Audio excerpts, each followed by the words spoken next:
Hello, everyone. It is the day after Thanksgiving. Hope you all had a happy Thanksgiving, a wonderful Thanksgiving, and hopefully all of you were safe and are still safe. It is now Friday, which a lot of people may know this as Black Friday. It is the day that you buy deals on stores. And if you didn't make it to today to get the deals in stores, you had Cyber Monday. So it's like, if you're doing your Christmas shopping, you better do it now. You better do it now.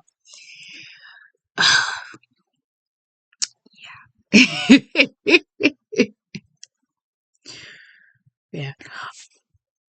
I actually wanted to make this video because a good amount of you, for people out there who have been watching me, you know that I come out of nowhere with these random patterns and connections that may not actually make sense or even exist to begin with, but they make you think.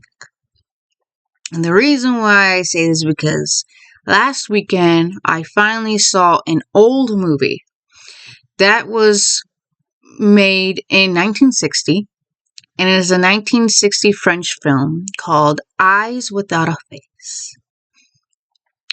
The story centers around a young woman named Christine, who was involved in a terrible accident to which her father, a brilliant plastic surgeon, blames himself for.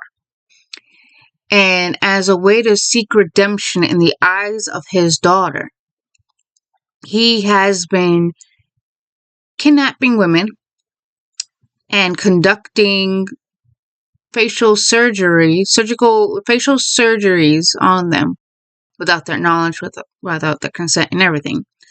All in hopes of performing a face transplant on his daughter, because his daughter has to wear a mask, and the only thing that is intact are her eyes, hence Eyes Without a Face. There's a scene that's pretty gruesome, pretty jaw-dropping, even in the 60s, and it's further sad because she doesn't want it. When a facial transplant was deemed successful, it ended up going wrong because her body showed rejection towards the transplant. And she goes back to wearing the mask. She can't go out. She's presumed dead. Well, actually, a death certificate, her death is faked and things like that. In the end, she ends up getting her revenge, because this was all done by an accomplice that was helping her father as a way to say thank you for helping them with their face, and they had an accident and the father had helped them. She just has a little scar on her neck which she hides with a necklace. So Christine gets her revenge. She gets the dogs to go after her father and puts the lady down, the assistant down. And in the end, she leaves the home with a dove in her hand as if freeing the dove, as symbolic that the dove is as trapped as she is. And now they are free.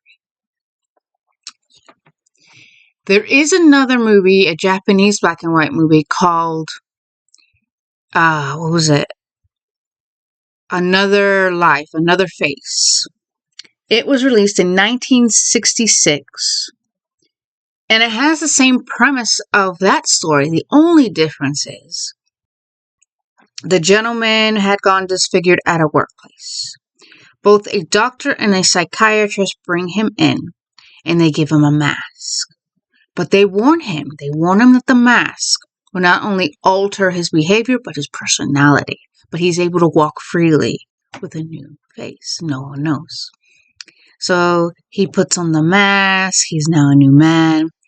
Tries to get his wife back, but the wife knows that it's him and she can't bear to be with him, and it causes huge issues. Eventually it alters his mind a bit, makes him go mad and things like that. The reason why I bring this up is because I did a video on Vanilla Sky starring Tom Cruise. which was a Spanish remake that also had Penelope Cruz in that movie. She did both movies. She did both the Spanish version of the film, the Spanish adaptation, which was the original one, and she did the American adaptation. Basically, the whole adaptation is to figure out, did, was it, his name was Nick? Was his name Nick? No, David, excuse me. Was to figure out if David really was dreaming the whole thing, or if it was in fact truth. So you're trying to figure out as much as he's trying to figure out, and you kind of, in the end, it pretty much shows that it is a dream. Although there's theories that state otherwise, some people are saying it is a dream, and I'm one of those people that do feel like it was a dream. Because there's a lot of things showing that it's a dream. If you pay attention closely, you'll see what I mean. The reason why I asked if there's some form of connection, possibly inspiration from the film Eyes Without a Face, or possibly another face, a face of another person, that's the Japanese film, also in the 60s, I do feel like there was inspiration from these movies because he wears a mask. In Vanilla Sky, David becomes permanently disfigured because an ex-girlfriend offered him a ride to somewhere and she purposely drives off the road. She meets her demise doing that. David survives, but he is permanently disfigured and things like that. That's where the story where dreams and reality start to function. He says he can't think. He can't differentiate what is what and what is not. But he wears a mask because the mask is supposed to promote healing.